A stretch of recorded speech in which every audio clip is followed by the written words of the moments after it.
Hi guys! Last week we learned about how God miraculously saved Peter from prison. Well, today it's anchors away and we're zooming ahead in the book of Acts to hear about something that happened to Paul. Paul had been sent by the Holy Spirit to many different places to tell people about Jesus. Paul and the people with him had been through some difficult times, but God had done some amazing things through them. Today, we reach the part of the story where Paul is on a boat.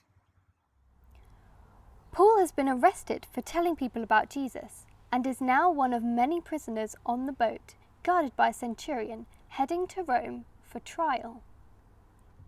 I hope you're on the edge of your seat because Paul and his companions have quite some story to tell.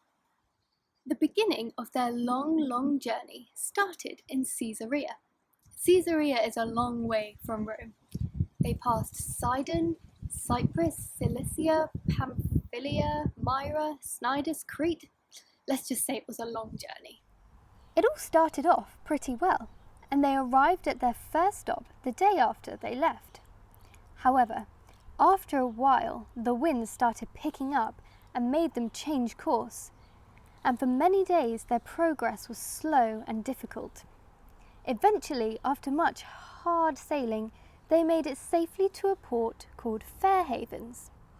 By this stage, sailing had become dangerous because winter had started, so Paul warned them not to continue their voyage until after winter, or they would risk losing their lives.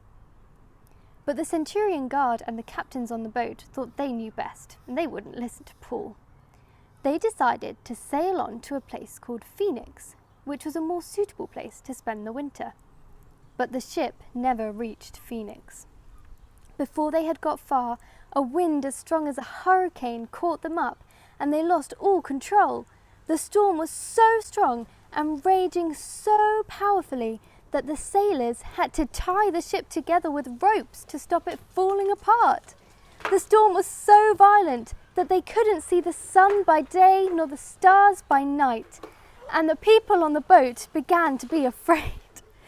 They tried to make the boat lighter by throwing cargo overboard, but after many days, the storm was still raging. The ship was still being whipped and thrashed and banged and bashed, and they gave up all hope of being saved.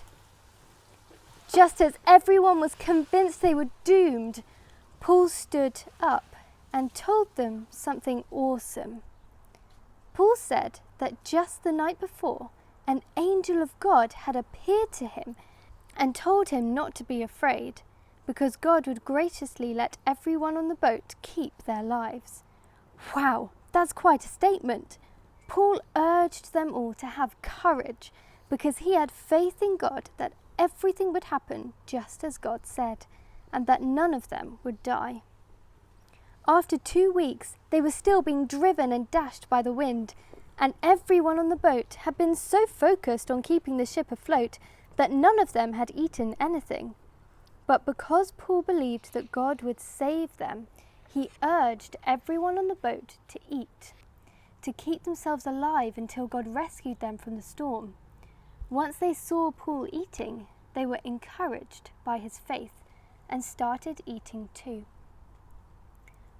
When daylight came, they finally saw land. A sandy beach came into view, which turned out to be the island of Malta.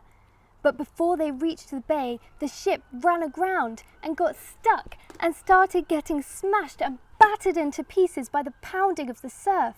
It was time to abandon ship.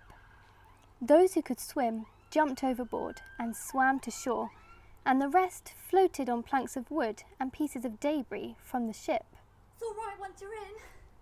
So they all made it to land safely, and everything had worked out just as God had said.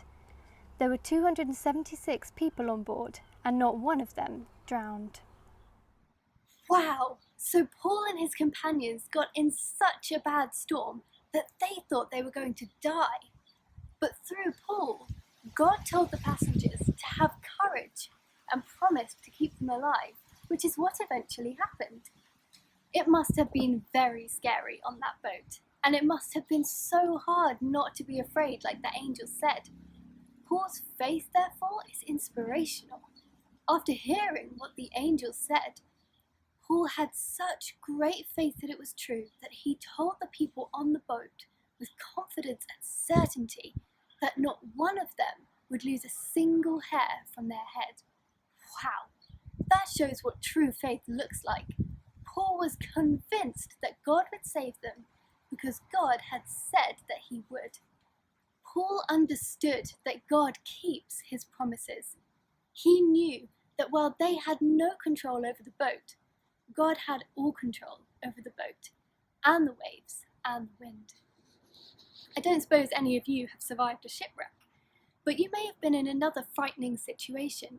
Sometimes when we're scared, it can feel like we're actually in a storm, like everything's going wrong and you can't control anything. Maybe at the moment you're worried about coronavirus or unsure if school will be the same after the summer.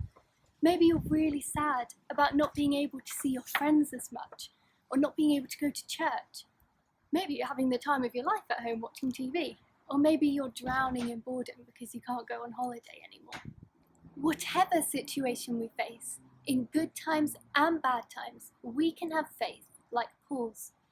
God won't always promise to save us from the situation or stop us getting hurt, but we can have courage that everything will work out the way God says, and that whatever God does promise, he will do. And because God cares for his people, we can trust that ultimately God works everything for our good. So, if you believe in Jesus, I encourage you to have courage. It's not always easy, in fact, it usually isn't. But even when we feel scared, we can choose to trust that God is in control. Like Paul, you can also encourage your friends and family who know Jesus, that in all situations, they can have courage in God's faithfulness too. Next time you're scared and feel like you're in a storm, try and remember everything that God has promised you in the Bible. Remember that because God always keeps his promises, it's possible for you to live with courage and faith.